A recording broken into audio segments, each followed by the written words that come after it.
En esta quinta y última píldora de este tema les voy a contar algunos aspectos importantes que quedan de este asunto.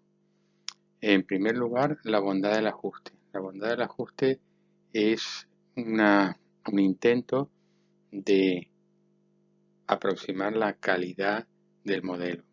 La calidad del modelo, en este caso, lo vamos a aproximar mediante diferentes formas, algunas muy simples. La primera es el R cuadrado o coeficiente de determinación. En este R cuadrado es el porcentaje de la variación de la variable Y que viene explicado por la variación en la variable X, que es la variable independiente. Entonces, este porcentaje nos gustaría que fuera alto, grande, lo más grande posible, y no nos gustaría que fuera pequeño. La definición de R cuadrado es 1 menos suma residual partido por suma total, que es la segunda igualdad. 1 menos suma residual partido por suma total. Y la idea es que nosotros queremos que la suma residual sea lo más pequeña posible y que la suma total, en todo caso, sea lo más grande posible. Los valores que toma este criterio de coeficiente de determinación están comprendidos entre 1 y menos infinito. De manera que lo que tienen ustedes ahí, que dice que está entre 0 y 1 estrictamente, es un caso particular nada más, un caso muy particular. El R cuadrado dice ahí que es mayor que 0, cosa que es cierta solo si tenemos una constante entre los regresores. Si no tenemos una constante entre los regresores, el R cuadrado puede ser negativo y muy grande. Ahí también dice que el R cuadrado es estrictamente mayor que 0, y eso no es cierto porque hay un caso particular, por ejemplo, cuando se usa solo una constante como regresor, en el que el R cuadrado da estrictamente igual a 0. Eso lo pueden comprobar con el ordenador. Y luego ahí dice que el R cuadrado es menor que 1, a lo que se refiere es a que normalmente es menor que 1. Pero puede darse el caso patológico, digamos, de que sea estrictamente igual a 1. Por ejemplo, si uno utiliza como variable explicativa, en vez de la X, utiliza la propia Y, entonces Y sobre Y da lugar a un R cuadrado de 1. Evidentemente eso es un error en la especificación, no hemos aprendido nada con ese modelo, pero es una posibilidad. O sea que el R cuadrado, coeficiente de determinación, que luego lo veremos con más detalle, porque luego en la parte multivariante lo veremos con mayor detalle, es el primero de varios diferentes medidas de la bondad del ajuste, lo bien o mal que se ajusta una recta, en este caso, a una nube de puntos. Si los puntos están muy dispersos a lo largo de la recta, entonces el R cuadrado será pequeño, será a lo mejor, si tenemos constante, próximo a 0. Y si los puntos se distribuyen muy próximos a la recta, entonces tendremos un R cuadrado próximo a 1, a lo mejor 0,9, 0,8, 0,7, que son valores altos. Luego tenemos la varianza del término de error, que es otra forma de medir la bondad del ajuste. En principio querríamos que la varianza del término de error fuera lo más pequeña posible para conseguir un ajuste lo mejor posible. Y entonces de lo que se trata básicamente es de proponer una medida de la varianza del error.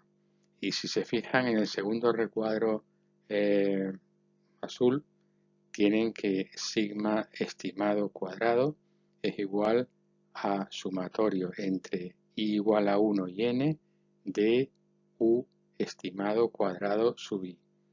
Y eso dividido por n menos 2. Esta fórmula lo que nos dice es que el estimador de la varianza de los errores se compone básicamente de dos partes. La primera parte es la suma residual, que la tienen ahí, la suma residual, que es ese sumatorio, y luego lo dividimos por n-2 para estabilizar su comportamiento, y el -2 se debe a que estamos utilizando dos parámetros, la constante y una pendiente, a la hora de estimar. Si tuviéramos más parámetros, pues sería n-k. Ahí tienen entonces cuál es el comportamiento de ese estimador. Lo que nos interesa aquí en este caso concreto es que el estimador de la varianza residual, el sigma estimado cuadrado, es un estimador insesgado de sigma 2. O sea que es un estimador insesgado porque estamos dividiendo por n-2 precisamente.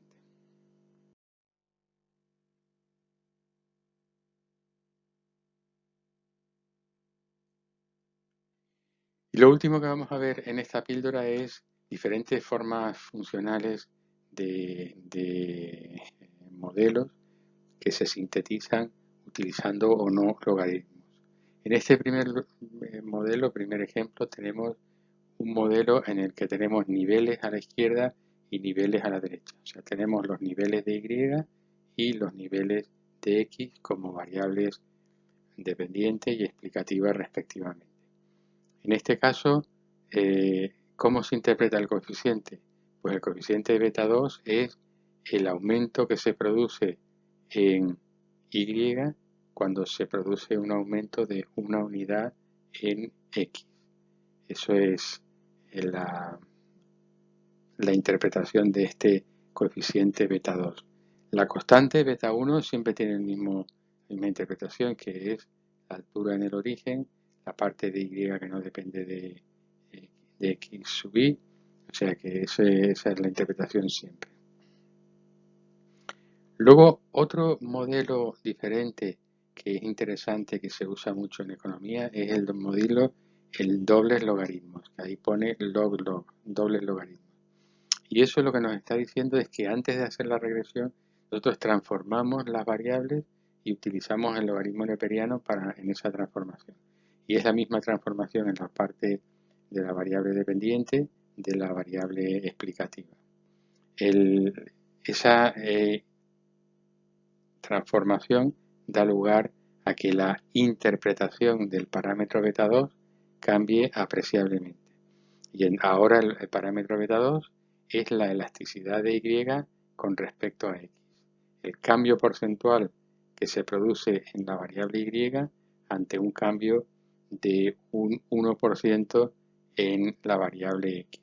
Esta es la elasticidad que ustedes han visto en otros cursos anteriores y es muy útil como medida de la sensibilidad de una variable, en este caso Y, con respecto a cambios en otra, en este caso X, es la variable independiente.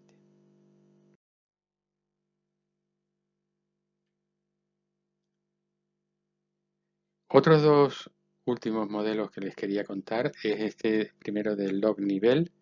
El de log nivel hace referencia a que la transformación logarítmica se ha aplicado a la variable dependiente, no a la explicativa, y entonces la interpretación es directa y es cuando cambia la variable X una unidad, eso hace un cambio en Y que se mide en porcentajes. O sea que es un cambio porcentual en Y dado un cambio de una unidad en la variable X. Esto es un modelo que se usa bastante en economía del trabajo y que son modelos simples que se pueden entender fácilmente y que tienen esa interpretación intuitiva que los hace muy atractivos. Y por último, el modelo de nivel log, en ese caso lo que vamos a tener es una semielasticidad también, que es el cambio en Y dado un cambio de un 1% en X. O sea que en este caso medimos el cambio en Y en las unidades que esté expresado Y el cambio en X viene recogido por, en el caso de un 1% en X, viene recogido por el parámetro beta 2. Este parámetro beta 2 es el que cambia la interpretación. El beta 1 es igual que siempre y es simplemente la constante en el origen y que no tiene mayor cambio en la interpretación. Pues de momento nada más por esta píldora quinta de este tema 2 y seguiremos con el tema 3 a continuación.